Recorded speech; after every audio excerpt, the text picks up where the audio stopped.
Hello दोस्तों, good evening. कैसे हैं आप लोग। जीतू सिन्हा मैथ क्लासेस यानी जेएमपी मैथ क्लासेस में आपका दोबारा फिर से स्वागत है। तो चलिए, हमारा जो क्लास होगा आज एचसीएफ और एलसीएम पर आधारित होगा, क्योंकि इसके पहले जो है एचसीएफ और एलसीएम का इंट्रोडक्शन हमने कर दिया है। अब जो भी सवाल होगा मिक्सिंग सवाल होगा, यानी जितने भी एग्ज़ाम में पूछे जाने वाले जो प्रश्न हैं जो एग्ज़ाम में आए हैं आरआरबी, रेलवे में, एसएससी में, और से क्वेश्चन को हम लोग देखेंगे कि इस पर जो आधारित प्रश्न होता है और जितना थ्योरी हम बता चुके हैं दो पार्ट में, उसको अगर बढ़िया से आप लोग समझ लिए होंगे तो सिर्फ जो है सवाल बनाने का काम होगा। तो चलिए जल्दी से हमारे चैनल से जुड़िए और हमारे चैनल को सब्सक्राइब कीजिए और जितना हो सके दोस्तों में शेयर कीजिए। तो चलिए, पहला क्वेश्चन आपके स्क्रीन पर है, उसको ध्यान से देखिए। देखिए, क्वेश्चन बोला जा रहा है कि 24-36 एकदम बेसिक से एकदम छोटा से स्टार्ट करना है और जितने भी सारे प्रश्न हैं सब कहीं ना कहीं पूछे हुए प्रश्न होंगे, बस आपको इस पर रियाज करना है, प्रैक्टिस करना है। चलिए, पहला क्वेश्चन हमारे स्क्रीन पर क्या है कि 24, 36 और 40 का एलसीएम क्या होगा। ये आरआरसी 2013 और 14 में रिपीट क्वेश्चन है और ये हमारा ऑप्शन है 120, 240, 360 और 480। तो चलिए, इसका एलसीएम निकालना है। तो आप इसका एलसीएम कैसे निकालिएगा, 24, 36 और 40 का। ठीक है, देखिए इसको तो हम प्राइम नंबर से भाग देते हैं, लेकिन 4 से देखिए सब कट रहा है, तो आप एक ही बार में जब सब कटे तो बड़ा संख्या से भाग दे सकते हैं। तो 6 चौक 24 हो जाएगा, ये 9 बार में होगा, ये 10 बार में होगा। अब देखिएगा ध्यान से, अब देखिए ध्यान से, ये 2 से कटेगा तो कै बार में, एलसीएम में कम से कम 2 कटना चाहिए, 3 बार में। चलिए, 9 नहीं कटेगा और ये 5 बार में होगा। फिर उसके बाद देखिए 3 से डिवाइड हो जाएगा, 1 बार में, 3 बार में, 5 बार में। अब इसका एलसीएम निकालना है तो सबको आपस में गुना कर देना है। ठीक है, चलिए ये हो गया। अब गुना कीजिए, कितना हो जाएगा, 5 तिया 15, 15 दूनी 30 और इधर 12, यानी 30 गुना 12। आप इसको ऐसा अरेंज कीजिए ताकि आराम से गुना आप कर सकते हैं। 12 तिया 36 यानी 360 हमारा आंसर होगा। यानी 24, 36, 40 का एलसीएम 360 है, यानी सबसे छोटी संख्या 360 है, जो 24 के भी मल्टीपल में आता है, 36 के भी मल्टीपल में आता है और 40 के मल्टीपल में भी आता। और इस तरह हमारा ऑप्शन नंबर सी जो है यहाँ ABCD हमारा आंसर हो जाएगा। चलिए, अब देखिए अगला क्वेश्चन आपके स्क्रीन पर है, बहुत ही अच्छा क्वेश्चन है और ये रेलवे में पूछा हुआ क्वेश्चन है। बोलता है 270 तथा 405 का एलसीएम और एचसीएफ का अनुपात ज्ञात कीजिए। यानी सबसे पहले 270 और 405 का एलसीएम निकालना है, उसके बाद इसका एचसीएफ निकालना है, उसके बाद दोनों का रेशियो निकाल देना है, वही हमारा आंसर हो जाएगा। तो चलिए कैसे बनेगा, ध्यान से देखिएगा। तो सबसे पहले हम एलसीएम निकाल रहे हैं। एलसीएम किसका निकाल रहे हैं, तो 270 का और 405 का एलसीएम निकाल रहे हैं। ध्यान से समझिएगा। तो क्या करना है, पहले एलसीएम निकालना है, तो आप इसको 9 से डिवाइड कीजिए। 9 से डिवाइड कीजिएगा तो कितना बार में, 30 बार में, और 9 चौक 36 हो जाएगा और 4 45 5 बार में कट जाएगा। ठीक है, उसके बाद आप ध्यान से देखिएगा फिर किससे कटेगा। फिर आप इसको डायरेक्ट 15 से भाग दे सकते हैं, तो 2 बार में और ये 3 बार में। ठीक है, तो इसका जो एलसीएम हो जाएगा, ध्यान से देखिएगा, एलसीएम जो हो गया इसका 9 गुना 15 गुना 2 और गुना 3, ये हो गया इसका एलसीएम। अब इसका आप एचसीएफ निकालिए। एचसीएफ आप जो है एलसीएम विधि से निकाल सकते हैं, यानी 270 को 405 का दीजिएगा तो कम से कम दोनों अंक कटना चाहिए। चलिए हम इसको 9 से खिलाते हैं तो 30 बार में कटा था और 45 बार में कटा था। फिर देखिए अगर हम इसको 15 से खिलाते हैं, 2 बार में, 3 बार में, तो इसका जो एचसीएफ होगा सिर्फ इतना सा होगा, ये नहीं होगा। तो आपको क्या मांगा गया है, तो एचसीएफ हमारा कितना हो गया एलसीएम विधि से, इसका विधि हमने पार्ट 2 में बता चुके हैं। तो चलिए ये हो गया 9 गुना 15। अब आपको एलसीएम और एचसीएफ का रेशियो मांगा गया है, तो आप दोनों का रेशियो निकाल दीजिए। 9 गुना 15 गुना 2 गुना 3 रेशियो। ठीक है, किसका रेशियो निकालना है, तो 9 एचसीएफ का 15। ठीक है, देखिए 15 इससे कट गया, 9 इससे कट गया, यानी 6:1 इसका रेशियो हुआ, जो कि हमारे ऑप्शन नंबर 1 में है।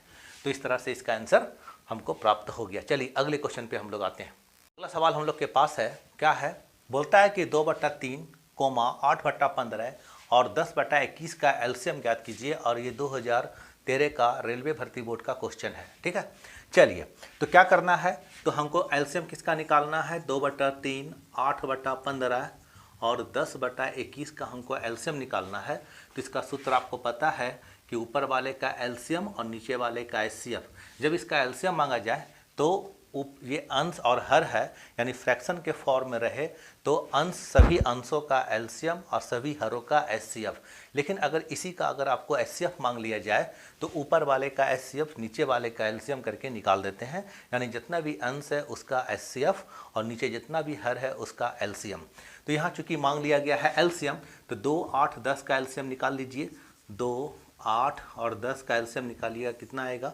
2 से दीजिए डिवाइड, 1 बार में, 4 बार में, 5 बार में, 4 पंचे 20, 20 दूनी 40, यानी कितना आ गया? 40 इसका एलसीएम आ गया। ठीक है, चलिए। और नीचे जो होगा 3, 15, 21, तो 3, 15, 21, देखिए इससे जो कॉमन आएगा हाईएस्ट पावर जो कि तीनों में मौजूद है उसको आप बाहर खींच लिए। देखिए तीनों में जो है 3 मौजूद है और यही इसका हो गया एचसीएफ। ठीक है, तो हमारा आंसर कितना हो जाएगा? 40/3। और देखिए हमारे ऑप्शन में ये है 40/3, यानी 13.1/3, 13 × 3 = 39, 40/3, इसको हम ऐसे लिख सकते हैं और हमारा आंसर हो गया 13.1/3। ठीक है, चलिए नेक्स्ट सवाल हम लोग का, यानी अगला सवाल क्या बोलता है कि 9/10, 12/25, 18/35, 21/40 का एचसीएफ ज्ञात करना है। और ये आरआरबी 2013 का क्वेश्चन है, गोरखपुर का। तो चलिए, और हमारा ऑप्शन है, ये 4 ऑप्शन आपके सामने है। तो चलिए हम लोग इसको देखते हैं कि इसका एचसीएफ मांगा गया है। तो आपको पता है कि जब एचसीएफ मांग दिया जाए फ्रैक्शन का तो ऊपर वाले यानी अंश सभी अंशों का एचसीएफ और नीचे वाले जितना भी हर है फ्रैक्शन के रूप में सभी का एलसीएम निकाल लेते हैं। तो इसका फॉर्मूला क्या होता है? ऊपर वाले का एचसीएफ, नीचे वाले का एलसीएम। तो 9/10, ध्यान से देखिएगा, 25 और 18/35, उसके बाद 21/40। क्या करना है? फॉर्मूला लगाना है, ऊपर एचसीएफ नीचे वाले का एलसीएम। बस इसी फॉर्मूला पर चलना है आपको। ठीक है, तो चलिए 9, 12, 18, 21 का हमको पहले लेना है एचसीएफ। तो 9, 12, 18, 21 का एचसीएफ कैसे निकालिएगा? तो एलसीएम विधि से निकालिए। हमको वैसे संख्या से भाग देना है इसको जो कि सारा का सारा को काट दे। ठीक है, तो देखिए अगर आप 3 से देते हैं तो कितना हो जाएगा? 3 बार में, 4 बार में और 6 बार में और 7 बार में। अब ऐसा कोई संख्या है जो कि सबको काटे? नहीं ना, तो इसका एचसीएफ मात्र 3 हो जाएगा। तो एचसीएफ यानी ऊपर वाला हो गया 3। अब हमको निकालना है नीचे वाले का एलसीएम, यानी अगर 10, 25 और 35 और 40 का क्या निकालिए? एलसीएम निकालिए। तो देखिए 5 से इसको डिवाइड कीजिए, 2 बार में, 5 बार में, 7 बार में और 8 बार में। फिर 2 से डिवाइड कीजिए, 1 बार में, 5 बार में, 7 बार में, 4 बार में। अब नहीं कटेगा तो सबको आपस में गुना कर देना है। चलिए 7 × 5 = 35। ठीक है, 35 दूनी 70। ठीक है, 70 के बाद हो गया, इधर हो गया 70 और गुना 5 चौके 20 कर दीजिएगा और 7 दूनी 14 हो जाएगा, यानी 00, यानी 3/1400 हमारा आंसर होगा, जो कि ऑप्शन नंबर सी में मौजूद है और ये हमारा आंसर हो गया। ठीक है, उम्मीद है आपको सारा वीडियो पसंद आ रहा होगा, समझ में भी आ रहा होगा, एकदम बेसिक लेवल से चल रहे हैं। तो जल्दी से जल्दी हमारे चैनल से जुड़िए, जल्दी से जल्दी सब्सक्राइब कीजिए, बेल आइकन को दबा लीजिए ताकि जो भी मेरा वीडियो अपलोड हो आपके पास आसानी से पहुंच जाए। चलिए अगला क्वेश्चन पे हम लोग आते हैं। चलिए अगला सवाल हमारे स्क्रीन पर है, बोलता है 4 का पावर 7, 4 का पावर 5, 4 का पावर 6 और 4 का पावर 4 है और इसका मांग लिया गया है एलसीएम क्या होगा। तो आप लोगों को हमने बताया था हमारे पहले वीडियो में, यानी जो इसका पार्ट 1 जो वीडियो होगा उसमें सारा थ्योरी दिया हुआ है कि अगर बेस अगर एक्सपोनेंट फॉर्म में रहे, यानी कोई मान लीजिए ऐसा रहे एक्सपोनेंट फॉर्म में रहे, ठीक है, इसको बेस बोलते हैं, इसको पावर बोलते हैं। तो जो सबसे बड़ा अगर बेस समान हो, देखिए सबका बेस यहाँ समान है 4 4 4 और सबका जो पावर है यानी घातांक यानी जो उसका घात है वो क्या है 4 5 6 4 है। तो जो सबसे हाईएस्ट पावर होता है वही हमारा इसका एलसीएम होता है।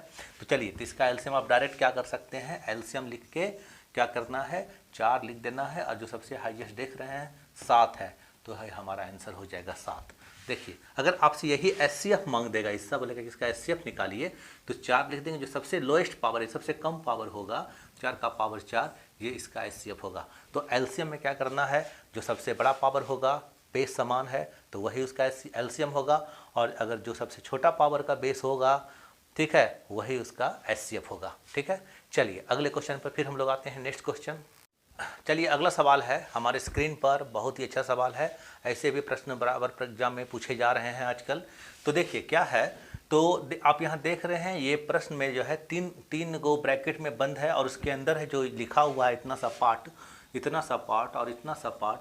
ये बोलता है कि तीनों को मिला के अगर देखा जाए तो इसका एलसीएम क्या होगा, इसका एलसीएम भी निकालना है और साथ ही साथ आपको इसका एचसीएफ भी निकाल के दिखा देंगे कि अगर इसका एलसीएम पूछे तो कैसे निकलेगा, इसका एचसीएफ पूछे तो कैसे निकलेगा। तो चलिए आते हैं हमारे क्वेश्चन पर। तो सबसे पहले जब आप एलसीएम इसका निकालिएगा तो एलसीएम में आपको हम बता चुके हैं, अगर ऐसा फॉर्म में क्वेश्चन रहे तो सबसे पहले देखेंगे कि कॉमन सब में क्या है। तो आप एक चीज़ देखिए कि दो सब में कॉमन है, दो सब में कॉमन है, तो जो कॉमन होगा पहले उसको एक बार समेटिए। तो दो जो सब में है तो दो का सबसे हाईएस्ट पावर 3 है, तो उसी को लिखेंगे हम जब एलसीएम निकालेंगे। उसके बाद देखिए 3 पर आते हैं हम लोग, 3 को लिख लेते हैं। देखिए यहाँ भी 3 है, यहाँ भी 3 है और यहाँ भी 3 है और सबसे हाईएस्ट पावर 3 का 5 है, तो उसको लिख देंगे। चलिए यहाँ तक हो गई बात। अब आइए अगला स्टेप है 5। तो अगला स्टेप 5 है, तो जरूरी नहीं है कि सब में कॉमन हो, अगर सब में नहीं है तो उसको भी हम लिखते हैं। तो देखिएगा सिर्फ 5 इसमें और इसमें है, लेकिन सबसे हाईएस्ट पावर लिया हुआ है ये 2, तो 2 लिख देंगे। उसके बाद देखिए सबका 5 का काम हो गया, उसके बाद 7 बच गया है, तो 7 का सबसे हाईएस्ट पावर 9 हो गया, यही इसका एलसीएम हो गया। क्लियर है। अगर आपसे बोल दिया जाए कि इसका एचसीएफ निकालो, देखिए साथ ही साथ 2 क्वेश्चन हो जाएगा। तो एचसीएफ में क्या होता है कि जरूरी, सबसे बहुत जरूरी बात यह है कि जिस चीज़ का अगर हम एचसीएफ लेंगे, ठीक है, हाईएस्ट कॉमन फैक्टर, वो तीनों में रहना मौजूद जरूरी है। अगर तीनों में प्रेजेंट है वो, तभी उसको लिखेंगे, वरना नहीं लिखेंगे। ठीक है, तो देखिए आप 2 2 2 सब में है, चलिए 2 सब में है, इसमें भी 2 है और सब 2 है, तो 2 का सबसे लोएस्ट पावर लेंगे और लोएस्ट पावर में 1 है, तो 2 को 2 छोड़ देंगे। उसके बाद देखिए 3 यहाँ है, यहाँ है, यहाँ है, उसके बाद लिखेंगे 3 और सबसे कम पावर 3 का कौन है, तो सबसे कम पावर 3 का पावर 3 है। ठीक है, उसके बाद 5 लेंगे, तो 5 इसमें है बट इसमें नहीं है, तो 5 को छोड़ देंगे। उसके बाद देखिए 7 2 गो में इसमें नहीं है, तो 7 को भी छोड़ देंगे और हमारा हो जाएगा एचसीएफ ये और एलसीएम हो जाएगा ये। तो उम्मीद है आपको समझ में आ गया होगा। एलसीएम निकालने का क्या होगा कि सब में कॉमन रहे ना रहे, लेकिन अगर सब में कॉमन है तो उसके हाईएस्ट पावर को लिखते हैं और जो बच गया है उसको भी लिख देते हैं। लेकिन एचसीएफ में क्या ज़रूरी है कि जो भी है वो तीनों में होना अनिवार्य है, सभी में होना अनिवार्य है और सबसे लोएस्ट पावर जो होगा वही हमारा आंसर होगा। तो चलिए हो गया ये वीडियो सॉरी ये क्वेश्चन हो गया। तो चलिए अगला क्वेश्चन पे फिर हम लोग आते हैं। चलिए अगला प्रश्न देखिए, बहुत ही अच्छा सवाल है और बराबर एग्जाम में पूछा गया है और ये भी रेलवे का आया हुआ सवाल है। क्वेश्चन में बोला गया है कि 2 संख्याओं का अनुपात 2:3 के अनुपात में है तथा एलसीएम इसका 48 है, तो संख्याओं का योग क्या होगा। ठीक है, तो चलिए क्वेश्चन को क्या करना है, जब आपका रेशियो 2 और 3 के रेशियो में दिया हुआ है तो संख्या आप मान लीजिएगा एक 2x है और एक 3x है, कोई प्रॉब्लम नहीं। और इसका एलसीएम निकाल लीजिए पहले, 2x और 3x का एलसीएम जब निकालेंगे तो x से डिवाइड करेंगे 2 बार में 3 बार में, एलसीएम इसका हो गया 6x और 6x जो एलसीएम है 48 के बराबर है, जो कि दे दिया गया है कि इसका एलसीएम 48 है। तो आप इसको काट लीजिएगा तो 8 चौक 48, 8 बार में तो कट गया ये, यानी x का मान जब 8 आया, अब यहाँ 8 पुट कीजिएगा तो ये हो जाएगा 16 और 8 तिया 24, यानी संख्या एक छोटी संख्या 16 हो गया, बड़ी संख्या 24 हो गया। लेकिन क्या क्वेश्चन में पूछ दिया गया है तो संख्याओं का योग क्या होगा, तो आप इसको ऐसे भी बना सकते हैं, दोनों को जोड़ दीजिए, 16 और 24 जब जुटेगा तो 40 बन जाएगा, यानी हमारा आंसर 40 होगा, जो कि ऑप्शन नंबर यहाँ सी में है। ठीक है, नहीं तो आप इसको दोनों को जोड़िए, 3x और 2x कितना हो गया 5x और x का मान कितना आया तो 8 आया, तो 8 पंचे 40, यानी हमारा आंसर हाल हालत में 40 होगा। तो उम्मीद है आपको ये वीडियो समझ में आया होगा, ये क्वेश्चन जो दिए हैं समझ में आया होगा। इसका लेवल जो है नीचे से ऊपर जाना है, यानी आस्ते आस्ते बढ़ा के ऊपर ले जाना है, ताकि हर बच्चे को परेशानी ना हो। तो जल्दी से जल्दी हमारे चैनल से जुड़िए, सब्सक्राइब कीजिए, दोस्तों में शेयर कीजिए, बेल आइकन को दबा दीजिए, ताकि जो भी वीडियो हम अपलोड कर लें जल्दी जल्दी आप तक पहुँच जाए। आज के लिए इतना ही रखते हैं, बहुत सारा क्वेश्चन आज आपके लिए है, जो कि जितना भी एग्जाम होगा उसको कवर कर लिया जाएगा। चलिए धन्यवाद।